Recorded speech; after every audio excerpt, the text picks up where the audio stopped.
first thing that hit me was the cold stone floor that I was lying on. I had no idea where I was or how I had got there. I sat up and looked around me. I realized I was in an alleyway, but I had no memory of how I had ended up there. My first instinct was to cry, but I knew that that wouldn't help me. So instead, I stood up and decided I would try to look for help somewhere. I began to wander the streets looking for somewhere or someone that might take pity on me. After about 10 minutes of walking around, I saw a sign on a building. It said foster home. My heart leaped. Surely they will help me. I went and knocked on the door. It was opened by a kind-looking lady. Can you help me? I've just woken up in an alleyway. I don't know who I am or where I'm from. Come in, child. We will take care of you.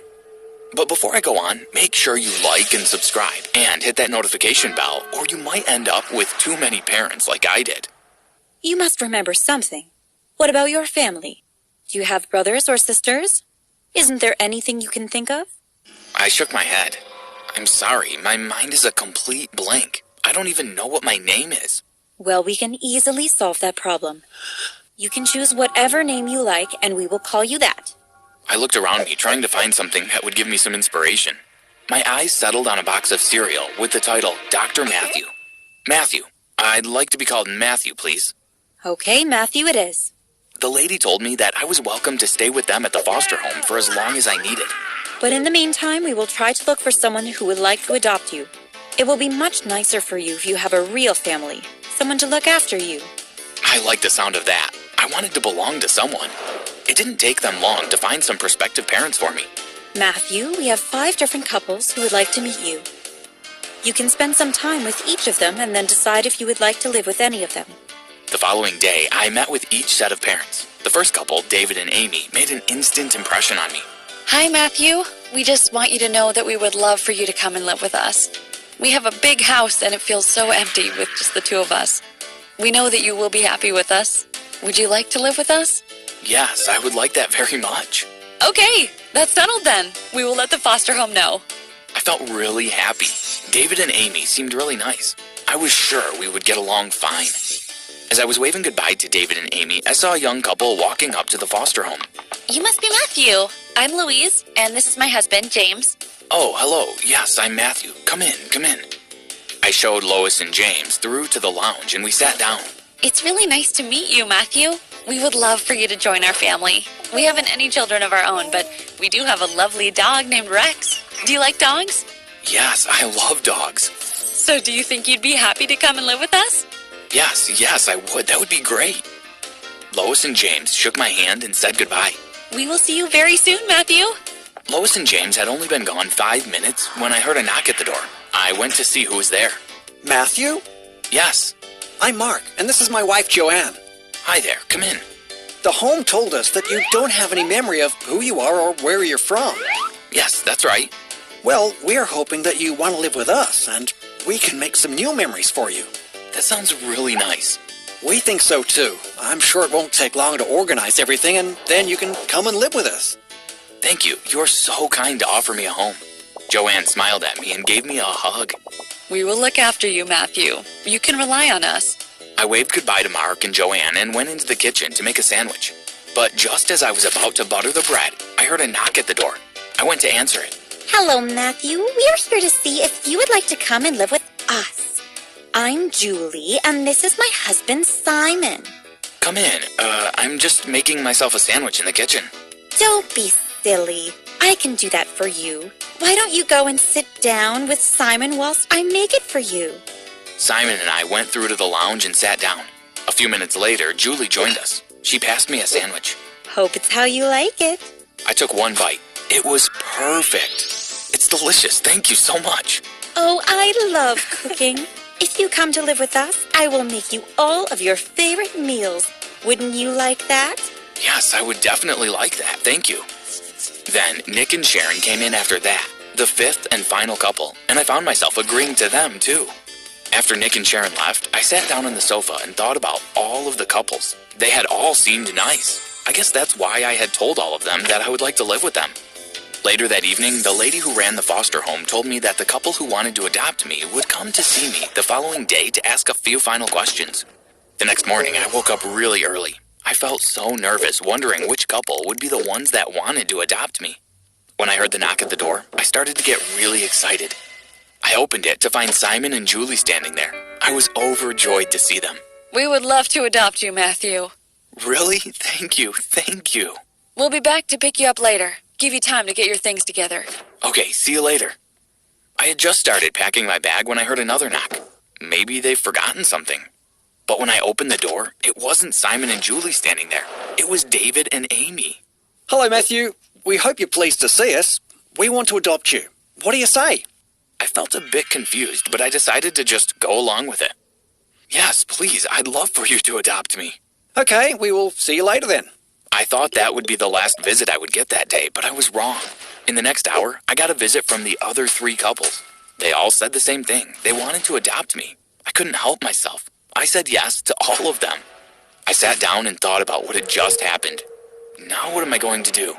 I've just agreed to be adopted by 5 different sets of parents. I decided that the best thing to do would be to spread my bets. That way, if one couple didn't like me, then I would still have someone to adopt me. David and Amy were the first ones to arrive to pick me up. They drove me to their house, but instead of going straight inside, I hesitated outside the front door. Do you mind if I go to the park for a little while? I need some time to process all of this. Of course, Matthew. Take as much time as you need. But instead of going to the park, I ran back to the foster home to meet the next couple. I got there just in time. Lois and James were standing at the front door. There you are, Matthew. We thought you changed your mind. No, not at all. I just needed to run an errand. When we arrived at their house, I made the same excuse to them. I just need to think about things for a while. Is that okay? Sure, of course. I did the same thing with all 5 sets of parents. Each couple thought that they were the ones that had adopted me. I managed to juggle my life between all 5 sets of parents. It wasn't easy, though, and my sleep pattern sucked. I would spend 2 hours at one house, then 2 hours at another. Sometimes I would be running through the streets at midnight to get to one of the other parents' houses. Luckily, they all lived fairly close to each other. At least because they were all in the same neighborhood. They all put me into the same school. There was no way I would have been able to jump between different schools. I took it in turns to let each set of parents drop me off at school. When some of the other kids saw me, they would ask, "Who is that?" "Oh, that's my aunt and uncle. They just gave me a ride to school." Some of the kids were a bit suspicious, but I managed to convince them. I did have a few close calls, though. One time I was in a shopping mall with Lois and James when I spotted David and Amy walking at the other side of the mall. I quickly dragged Lois and James into a nearby shop. What's got into you, Matthew? Why are you dragging us around? I just really want to look at these shoes. I picked up the nearest pair of shoes to me and showed them to Lois.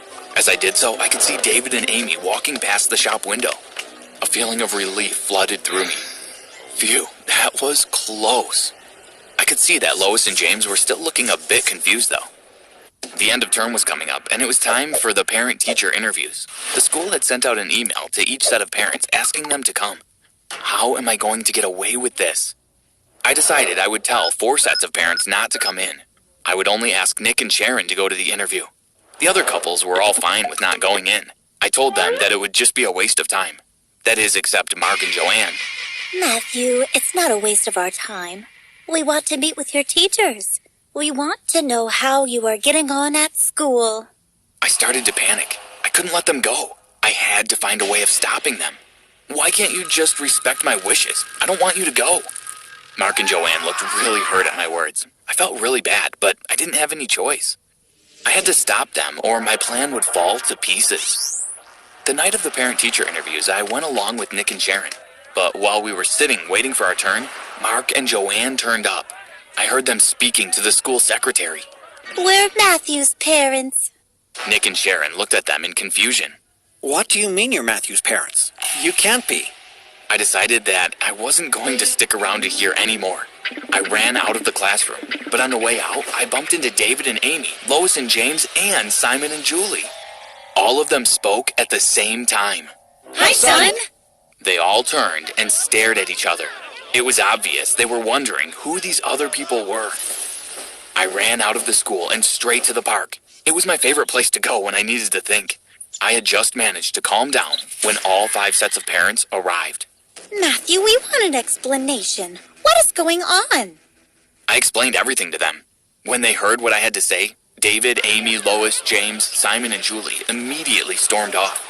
Only Nick and Sharon and Mark and Joanne stayed behind. I'm so sorry. I understand if you don't want anything to do with me anymore. Don't be silly, Matthew. You're our son. We love you. The same goes for us. We love you too. Maybe we could share you. You could spend 1 week with us and the following week with them. But that will never work. It'll be too hard, and it's not fair on you. You expected to be adopting a child for yourselves, not one to share with strangers.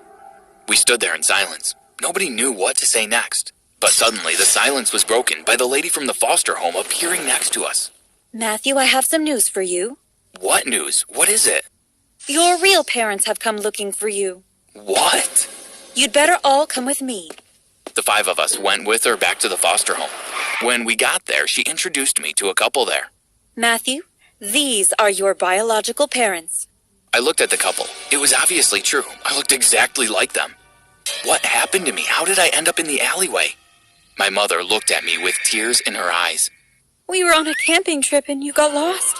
We looked everywhere, but we couldn't find you. We feared the worst. But then we were driving through town and we spotted you walking down the street with this couple. We tried to find you, but we failed. We decided to contact the foster home to ask for their help. They told us that a boy had turned up with no memory. We knew it had to be you. You must have fallen down a hill or something and banged your head. That must be how you lost your memory. I looked at my real mom. Do you remember me? She asked. At first I couldn't remember, but then it hit me. Memories came flooding back of my past life, of my family, and the camping trip. I remember now. I hugged my real parents, tears of joy streaming down my face. Finally, I